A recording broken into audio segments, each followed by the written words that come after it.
Ramadan Mubarak. Allahu Akbar. Allahu Akbar. Allahu Akbar. Allahu Akbar. Ashhadu an la ilaha illallah. Ashhadu an la ilaha illallah. Ashhadu anna Muhammadan Rasulullah. Ashhadu anna Muhammadan Rasulullah. Hayya ala salah, hayya ala salah, hayya ala falah, hayya ala falah. Allahu Akbar. Allahu Akbar. La ilaha illallah.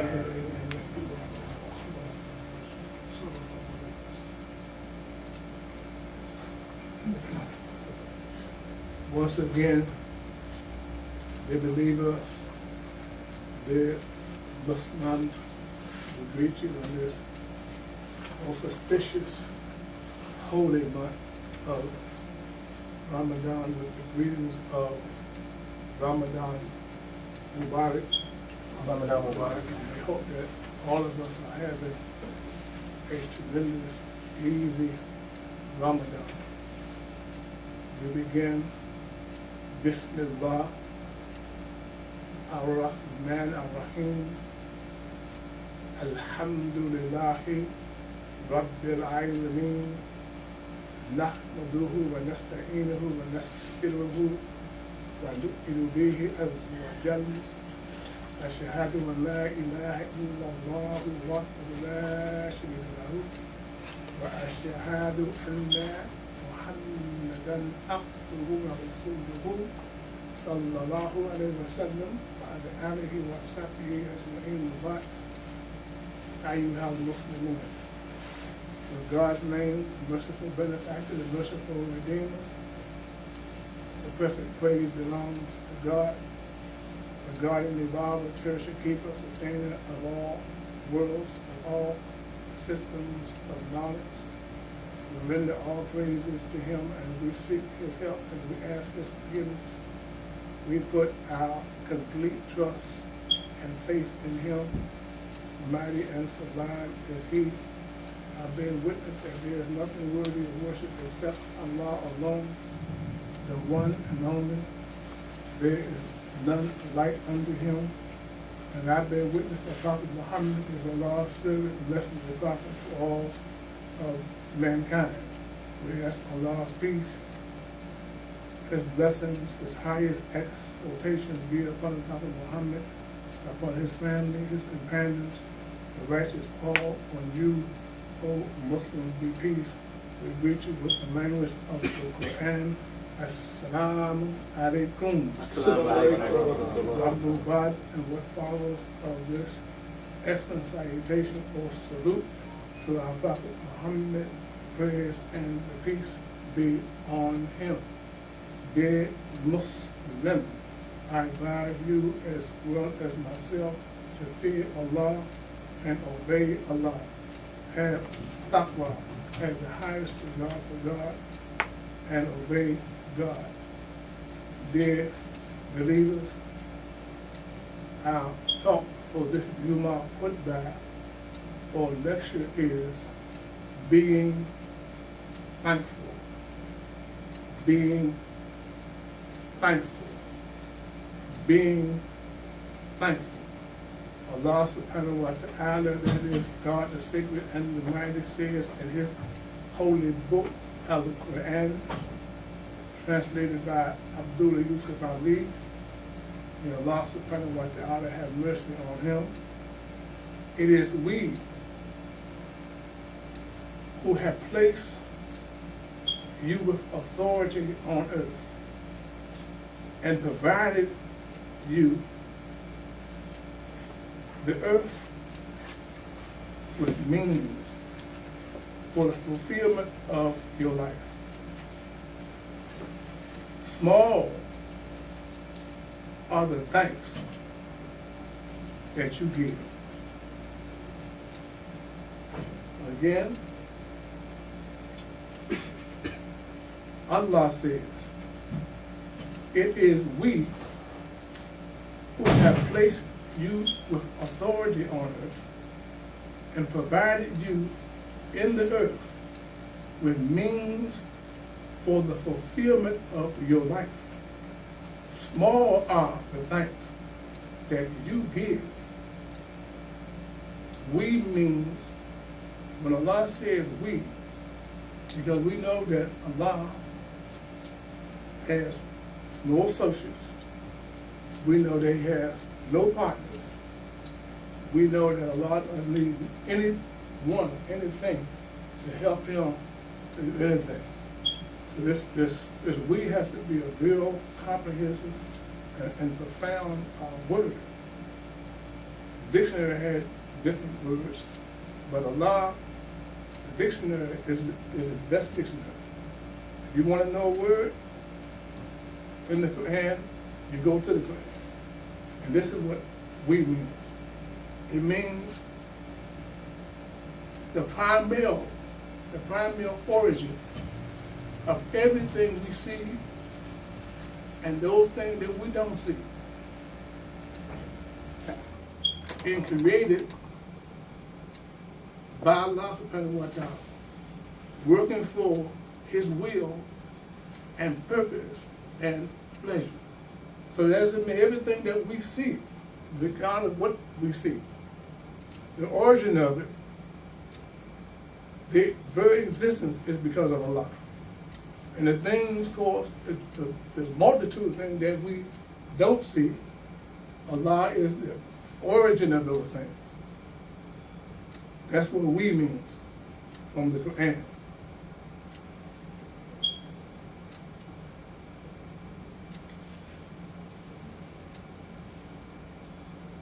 We know as students of Al-Quran that Allah subhanahu wa ta'ala says that Huwa, He is Rabbil Alameen.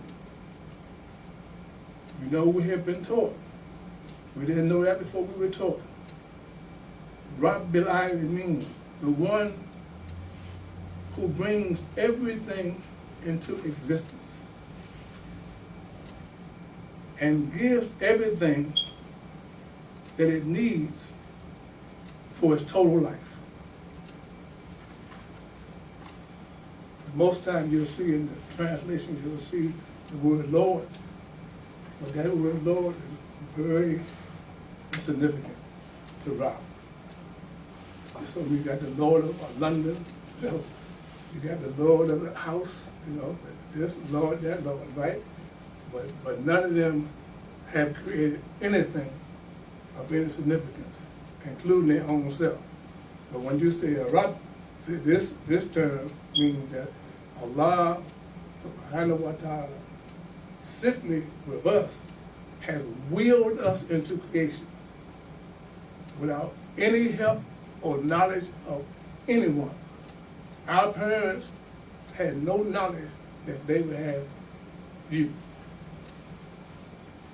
But Allah subhanahu wa ta'ala knew that would happen before they was born. Even before they was born. See, don't think Allah has to be made aware of anything. Now, Allah is the one that's aware of everything. So before your parents got together and conceived you, Allah already knew that that was going to happen. Because He had provided for them to do that. He had provided the means for your parents to meet, to get together, cohabitate. Here come good Johnny. And then Allah provides everything that we need. If we don't have it, we don't need it.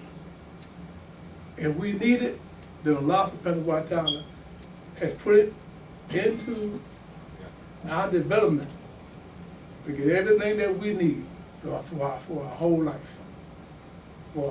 We just have to have faith in Allah, and we have to trust in Allah.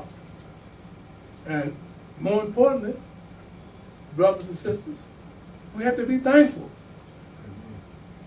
We have to be thankful. And it's easy to be thankful when you reflect on other people's conditions. In this country, in America, thank God Allah subhanahu wa ta'ala has put us in America. What happens? We take everything for granted. We go to sleep because we're in America. See, America puts you to sleep. And then you have everything, but you still complain. Now realizing that you have more than anybody else in this country, than anybody else in the whole world. What do you have that they don't have? You have freedom. You have the ability to develop yourself. You can choose what you want to do in life. You can be an entrepreneur. You can be a housewife. You can be a husband. You can choose to do these things. There are countries where you can't go and pick somebody to get married. And I know one. That's Saudi Arabia. You can't marry a Saudi Arabian woman. You can't have a business in Saudi Arabia. You have to have a sponsor. You can't go over there and say, give me a business license. I'm going to set up so-and-so, so-and-so. No, everybody over there that has a business is earned. And you have to get a sponsor. And a Saudi woman, she can't marry a non-Saudi as long as she's over there. Now she comes to America, she can marry a pygmy man or a Watusi. So we got the freedom, so we got to be thankful. There are people right now while we are trying to decide what we're going to have for iftar. They don't have no food. I'm gonna get this today. I'm gonna get this tomorrow. I still got this left from yesterday. You know, I'm gonna break my fast with 3 dates and some all natural spring water.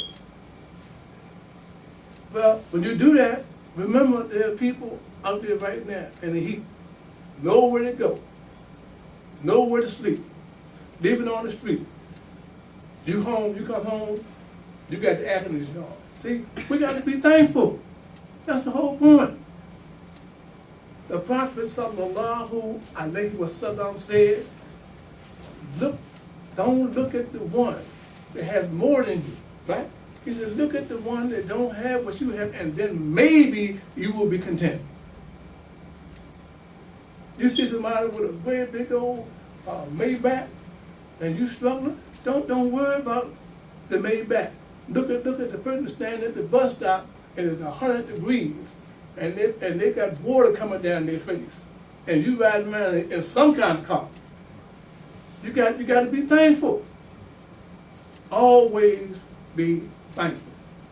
Always show gratitude to Allah subhanahu wa ta'ala for everything that you have and everything that you don't have, because some things you don't have, if you get them, it might hurt you.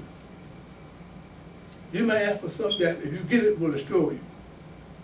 Look at Kate Spade, multi-millionaire, fashion icon, 55 years old, commits suicide. And it's consistent with all of them, so many of them, Robert Williams, etc. Why? Because they don't have any spiritual life. And they're not thankful for what they have. And so they lose it, they become depressed, and then they kill themselves. A hideous crime. But you don't have all that they have. Don't wish for it. Be thankful for what you have. And at the end of the day, what you see today in the street today, be thankful that Allah made you Muslim.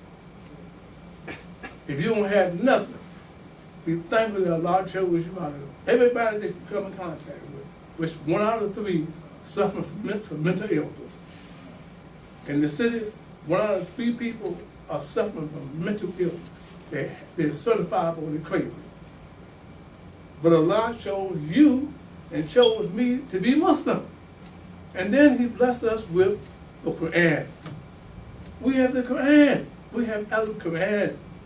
And anything that we need to know about our situation, about life, all we have to do is go to Al-Quran. And then go research, study the life traditions of Muhammad sallallahu alaihi wasallam, and his companions and his wives. See, that's an inclusive way of being a Muslim believer. Not go outside of that and go looking for that and reading that and looking for that. No, that's going to have no consequence, because it has got to be in accord with the Quran and Sunnah, or we reject it. If we can't find it in the Quran, and we can't find it in the Prophet's life, then we reject that. But when we find it in both those places, then Allah instructs us and He gives us a command. Ati Allah wa ati Rasul. Right? Obey Allah and obey His messenger. And when that is decided, you have no opinion. Your opinions are of no consequence. Over and over again in the Quran, Allah said, Ati Rasul, Ati Allah, Ati Allah, Ati Rasul. Obey Allah and obey His messenger. And if you obey His messenger, then you are obeying me.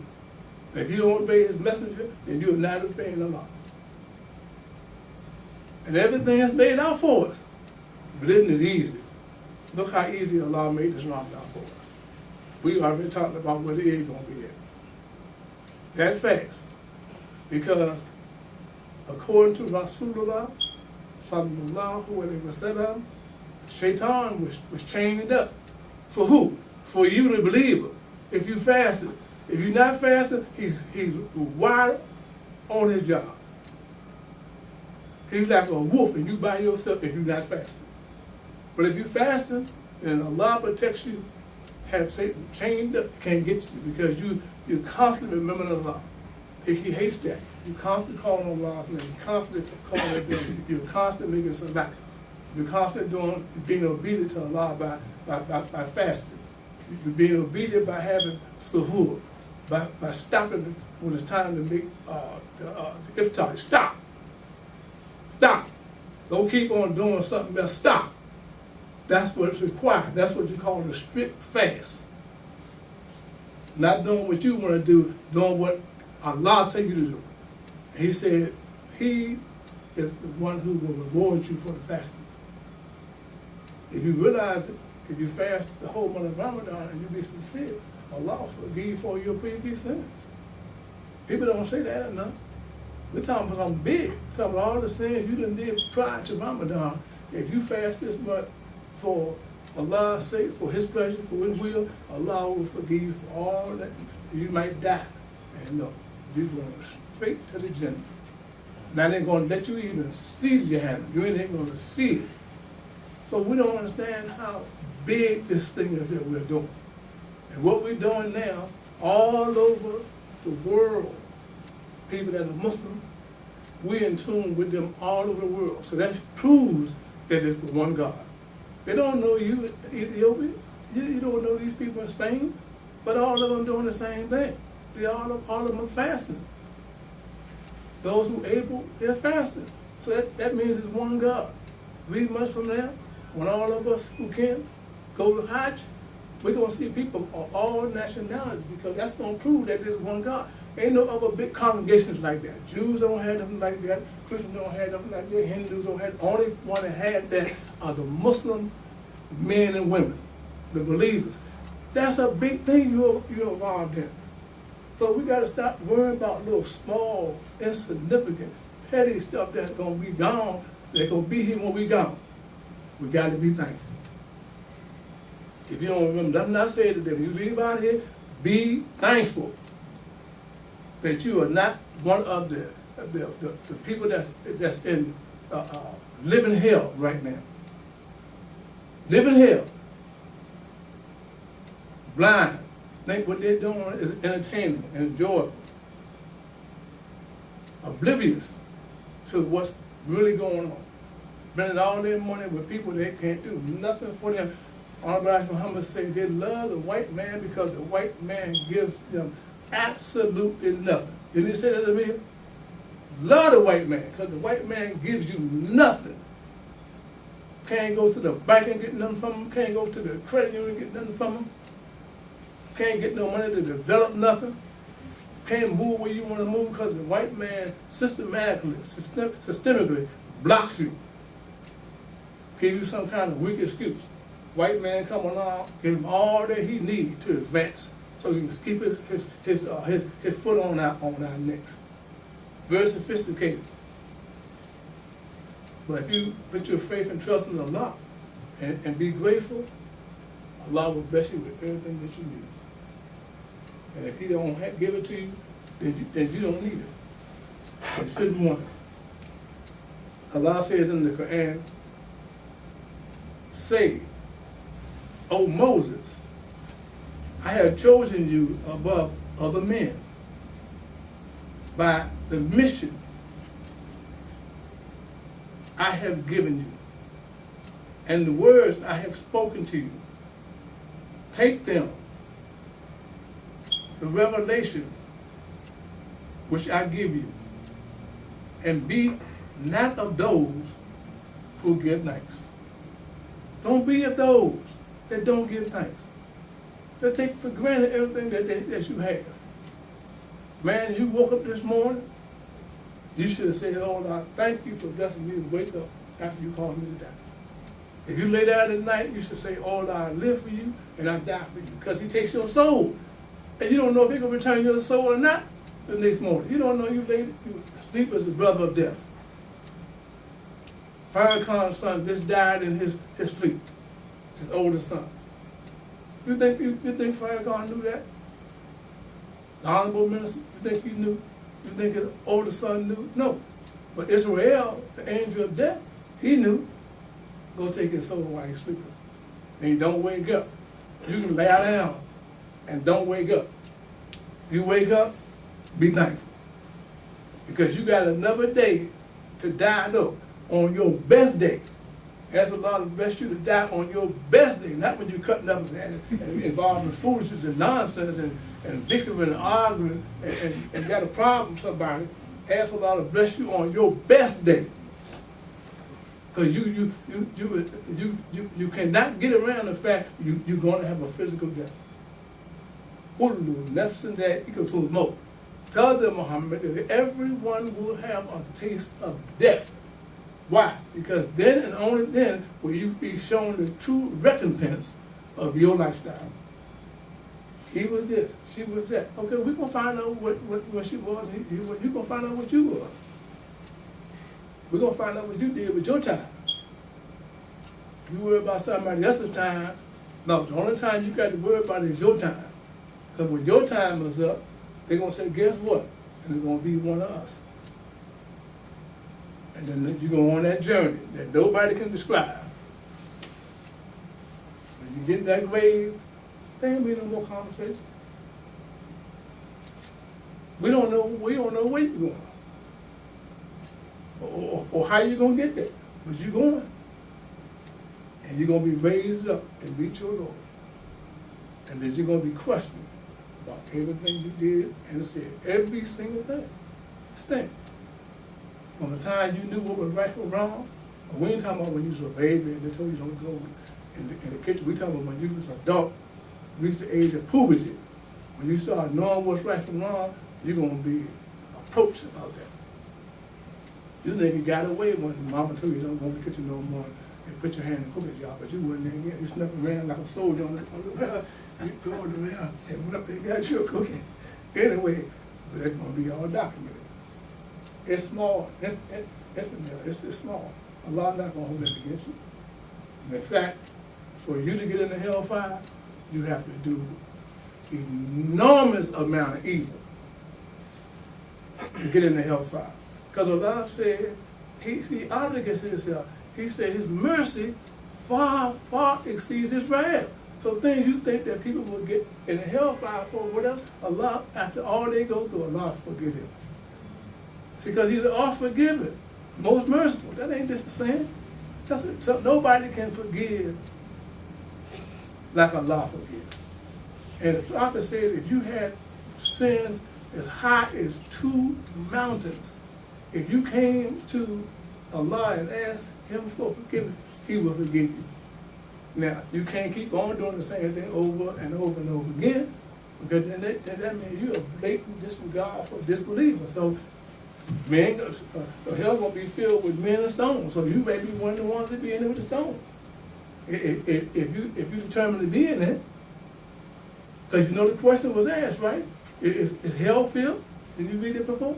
And the answer was, is there any more? We can find, this ain't the district jail, we can find some more in hell. It ain't overcrowded.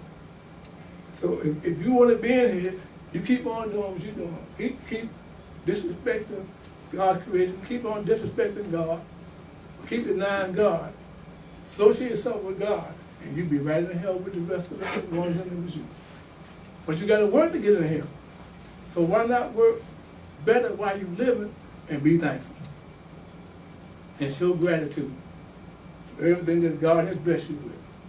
And if you want some more, make your salah and then beg God. God loves for you to make dua. He loves for you to make dua. If you don't make dua, the prophet said it angers God that you don't beg him. And the more you beg him, the more he gives you. He said, look at my servant. If I fill his whole mouth up, he still will beg me, and I love it. So whatever we need to beg Allah. And Moses, peace be upon him, he's mentioned in the Quran more than any other prophet. And Prophet Muhammad said, I am a man like Moses. So we need to study the life of Moses and learn to be patient. But learn to trust God. Learn to be disciplined, because all the prophets are individuals, but all of them are types. All of them are in Prophet Muhammad, and all of them are in us. So we need to study Moses and see why Allah mentioned him so much in the Quran. Because he's an example of how we're supposed to conduct ourselves. That's why we need to study. It is he who brought you forth from the wombs of your mothers, when you knew nothing, and he gave you hearing and sight, and intelligence and affection, that you may give thanks, to Allah. It is Allah who brought you from the wombs of your mother. And the question was asked, who deserves my respect and love? The prophet said, your mother. And then the man said, the questioner said, well, who's next? He said, your mother. He said, well, then who's next? He said, your mother. Your mother deserves your love and respect more than anybody else. He said, and then your father. And Imam Muhammad said, maybe your father. You may have a derelict father, maybe your father. But mama comes first. So in that right there, in the Quran, Allah teaches you and me to have high regard for your mothers, the wombs that bore you, the womb.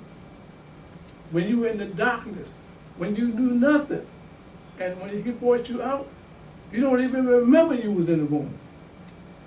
You don't remember how you kicked and screamed, and she said, "Oh, this is kicking me, hurting me." Say if you gave her everything, the mother, you couldn't have paid her back for one kick in the womb. And these people out here talking all kind of crazy, talk to their mother, talking like they're their friend, like they're the enemy, and doing what they want. That's why these young people are being destroyed the way they are being destroyed, because their parents, especially their mothers, allow them to do that kind of stuff. Ain't working their way, come home and pay $150 Nike shoes on. When I was coming up, there was 12 of us in that house. I had brothers and sisters, and this was the rule. If you ain't got a receipt for it, or I didn't buy it, or your father, you cannot bring it in here. We came in with some skates one time, so unit number 5. Where you get them skates from? Oh, we got them from here. Nah, take them out of here. You can't have them in it. Now, he can have 4 or 5 boxes of $150 shoes.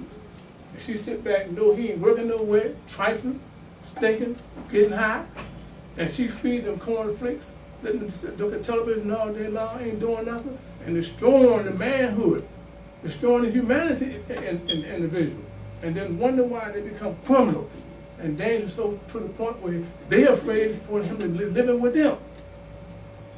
I can't put him out there. I don't know what happened to him. You sure don't. But something gonna happen to him that ain't gonna be good. If you out there, I always say, if you out there, you out there. You leave your job, and it's a hot spot in your area, and you go out there and stand around and start talking, you are one of them. Because birds will feather flock together. You don't see no bluebird with no crows. Crows, they go on in the trash can. Bluebird don't want to bird seed. Hawks and all that kind of stuff, they kill birds. So if you out there around them and look like them and talk like them and dress like them, then you one of them. And you subject to whatever happens to them can happen to you. And no, my child, he's a good child, he's on the way to college. Hey, he's on the way to college. He shouldn't have been up on that corner, and coming home smelling like he was smoking reefer. Then we may not have no problem. But if you're up on that corner, when I ride, but I say, look at it, they're going to myself up on that corner. Hey, one day they're going to call you and say, guess what? Because it's lifestyle. And see, the reason why they reject Al-Islam, because it's a disciplined, orderly, moral, ethical lifestyle. It's bigger than a religion. They religiously do all kinds of stuff. But when it comes down to submitting to God and giving their mind, body, and soul to God, they don't have no soul. They don't have no soul. They go on emotions. They go on uncontrolled passions. They go on desires. That's Iblis. Iblis don't believe in humanity. He's made of fire, smoke. He don't believe in the natural order of the human being. Then they say he was better. Okay, well, you go ahead and prove you better. He said, watch. I'm gonna come to them in front of them. I'm gonna come to them in back. I'm gonna come to their right, to their left. And I'm gonna prove to you that most of them are not gonna be what? Grateful. So Allah says in the Quran that most human beings, most of them, ain't leaving out no sex, no nationality, nothing. Most of y'all, whoever you are ungrateful. And you got to evaluate yourself and check yourself and make sure that you are not complaining about stuff that don't make no difference. And be thankful for what you have. Because you don't have to have that. And if you don't be thankful, like Pharaoh was, had all those things, the Tamad had all those things, all them people that you read about in the Quran, Allah said they had bigger castles and stuff than you had. But all of them forgot Allah. And what did he do? He destroyed them. And you can't, he said, you can't even see where they were, and some you can go see old ancient places where they were. But Allah turned all their property into ashes and drowned them and sent fire and brimstone down on them after continuously giving them opportunities and mercy. But they wasn't thankful. So what would happen to you and I if we don't accept what we have? Allah will do the same thing to us. So let's sit and make dua and ask Allah to forgive us and be thankful. Allah.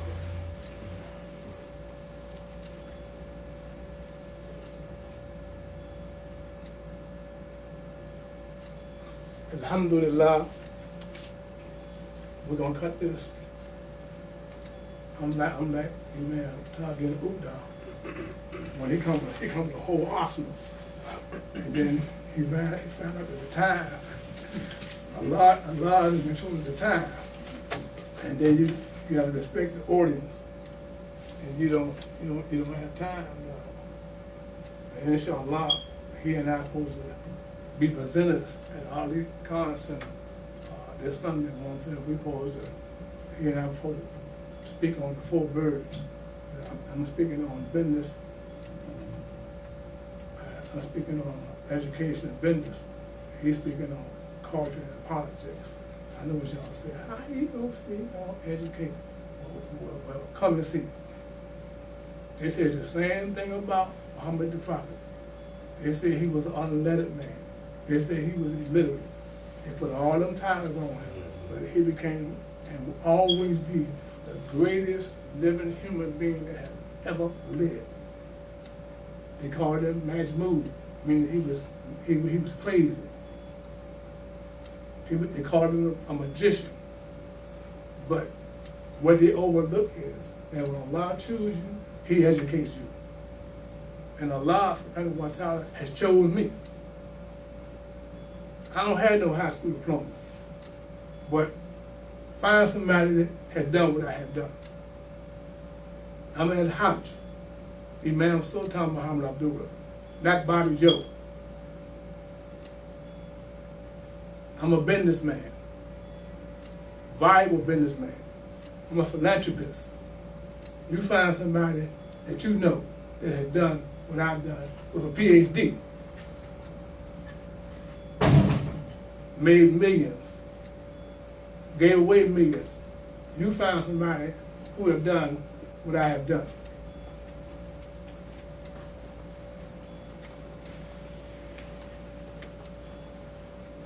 Been spoke of in the public many times by Imam W.D. Muhammad, in a crowd of people. Got all kinds of credentials, but they haven't done what I have done.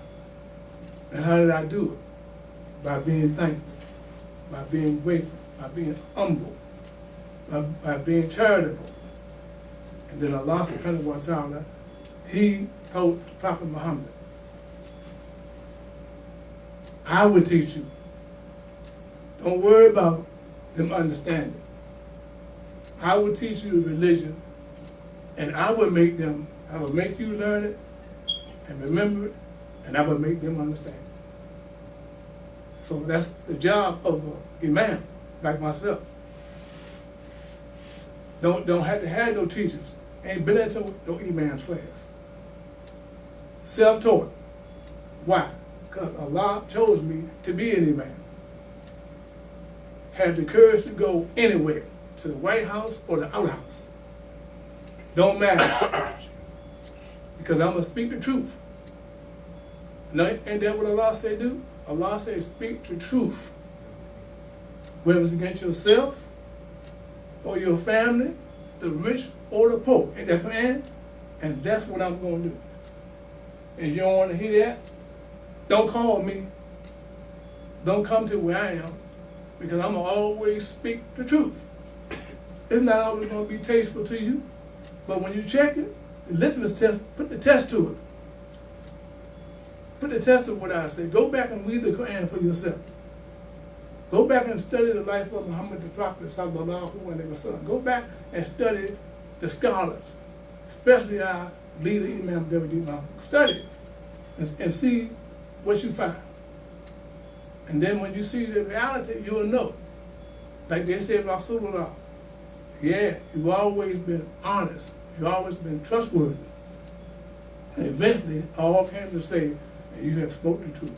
You are the messenger of God. Even the worst ones that was boycotting him and killing his family members, they became the greatest people that ever lived because of this reality, this haqq, this true reality. Once it came to them clearly, they all said, Ashhadu an la ilaha illallah wa ashhadu anna Muhammadan Rasulullah. Hamza, all of them, Uthman, all of them, they all submitted and became the leaders, the greatest leaders that ever lived. And you think I'm lying? Study them. But you just can't get this religion by osmosis. You can't get it by the internet. You have to study the religion and ask Allah to bless you with understanding and open your heart and bless you to be sincere. And then whatever you need to get, when the time comes, you can stand up here. Because if time permit, I can stand up here like this all the way to the next Juma, and never run out of words to say. Never. I don't need no notes. All I have to do is call on Allah. Say Bismillah, Ar-Rahman Ar-Rahim. And Allah will keep putting everything in me. He says his oceans like ink, right? And the trees like pens, and never could you exhaust his knowledge. So I'm gonna tie into his knowledge. And I could talk, if I could stand up here, I could talk all the way to next Juma about Allah. Just talk about Allah. The whole time. Because Allah said, never could you count his favors. No one can count the favors of Allah. Now Allah said, which of the favors of your Lord will you deny? Right? They call me anything, but call me Ar-Rahman, the most beneficent. You can never stop talking about Allah subhanahu wa ta'ala. There are volumes of books that are written about Allah. There are volumes of books that are written about Muhammad, more than any other entities. Every book that you read is inspired by the Quran and the Sunnah of the Prophet. No matter what scholar is, great scholar, but all of them have been inspired by the Quran and Sunnah. Al-Mahdi, Maududi, El-Ghazali, all these top recognized scholars that we love and God have mercy on, but all of them will let you know that they have been inspired by the Quran, and they've been inspired by the Prophet's life, and they have said not one word in no book that the Prophet didn't know. So some of y'all think that, how could the Prophet know that? The Prophet is a Nabi, and a Nabi means a warner and informer. Warns you at the present time and informs you of what's going to happen later on down the road.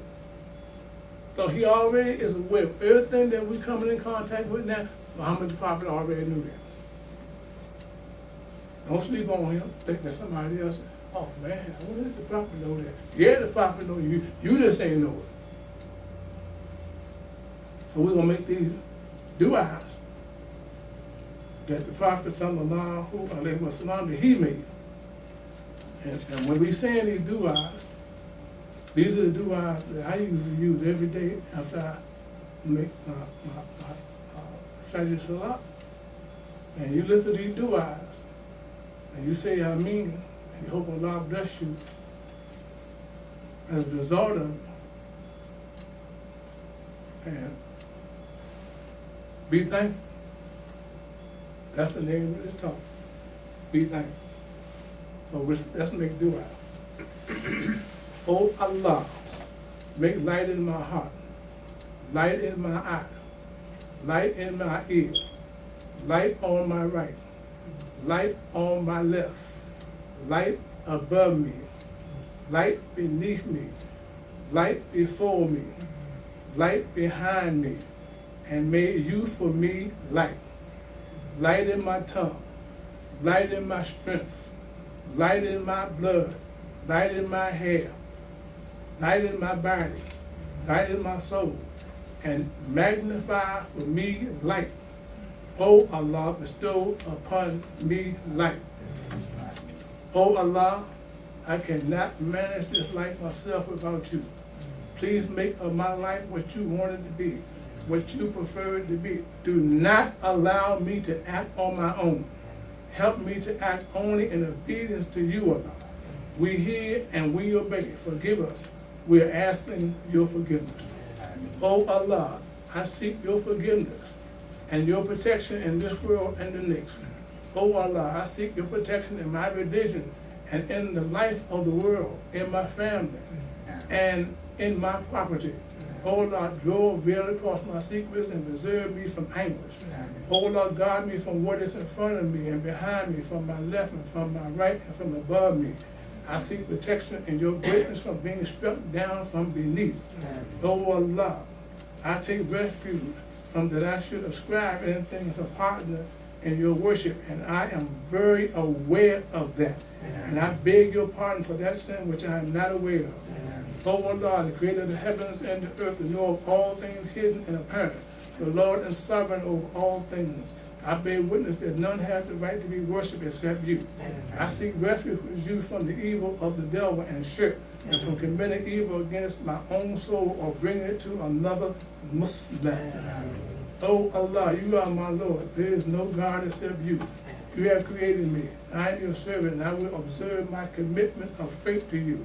And I will keep my promise of faithfulness and obedience to you.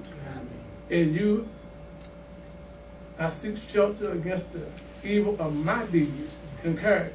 I admit that you have blessed me with boundaries, and accept that I have committed transgressions. Forgive me, O Lord. There is none else who can grant forgiveness. O Allah, help me to remember you, be grateful to you, and worship you in the best way. O Allah, help me to remember you, thank you, and worship you properly. O Allah, help me to remember you, to give you thanks, and to be your good servant.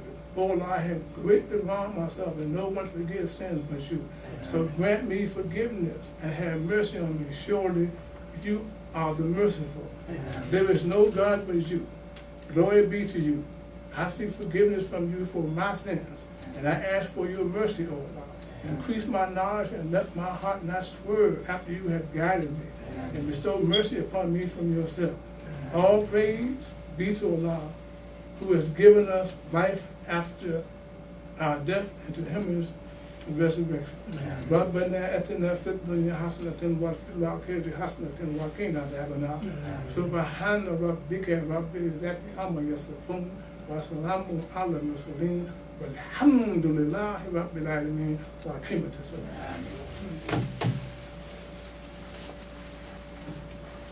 Allahu Akbar, Allahu Akbar. Ashhadu an la ilaha illallah, ashhadu anna Muhammadan Rasulullah. Hayya as-salah, hayya al-falah, qad qamat as-salah, qad qamat as-salah. Allahu Akbar, Allahu Akbar. La ilaha illallah. Muhammadan Rasulullah. Let's make our minds straight, brothers and sisters, and make this salah like it is our last one, because it could be our last one.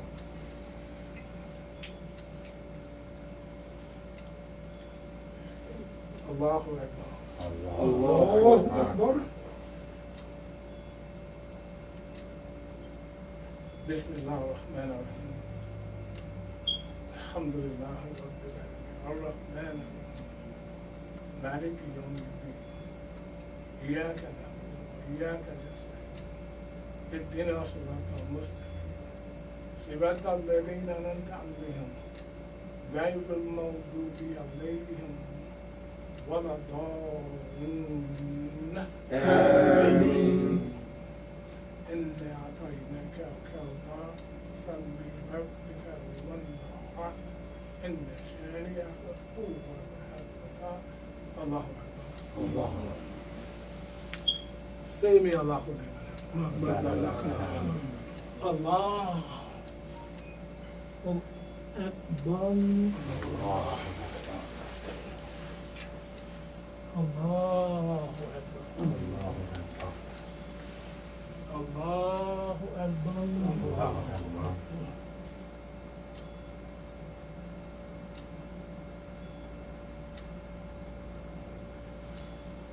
Allahu Akbar. Allahu Akbar. Bismillah ar-Rahman ar-Rahim. Alhamdulillah Rabbil Alamin. Ar-Rahman ar-Rahim. Maliki yawm al-din. Iyyaka إياك نستعين اهدنا صراط المستقيم صراط الذين أنعمت عليهم غير المغضوب عليهم ولا الضالين. آمين. قل هو الله أحد الله الصمد لم يلد ولم يولد ولم يكن له كفوا أحد. الله أكبر. الله أكبر. سمع الله لمن حمده. الله أكبر.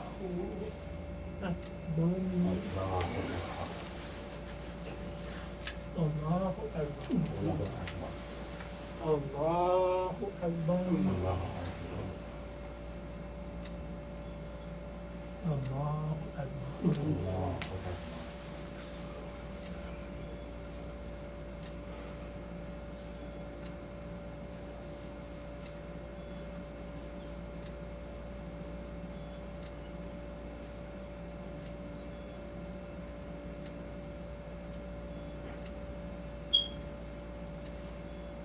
Assalamu alaikum wa rahmatullah. Assalamu alaikum wa rahmatullah. السلام عليكم ورحمة الله. السلام عليكم ورحمة الله. Al-Fatiha. Bismillah الرحمن الرحيم الحمد لله رب العالمين الرحمن الرحيم مالك يوم الدين إياك نعبد وإياك نستعين اهدنا الصراط المستقيم صراط الذين أنعمت عليهم غير المغضوب عليهم ولا الضالين آمين. Takbir. Allahu Akbar. Takbir. Allahu Akbar. Takbir. Allahu Akbar. Brothers and sisters, I want a quick announcement about the Sonica victim, which will be $8 for each member of your family that you are responsible for. When you pay, it needs to be paid before the Eid prayer next week. And I'm asking that you give it to me separately, so that we can make sure that it gets to the right person and to the right people. And this year, what we plan on doing, unbeknownst to our host here, is we are going to donate the Sada to Amir, since he's already in a position now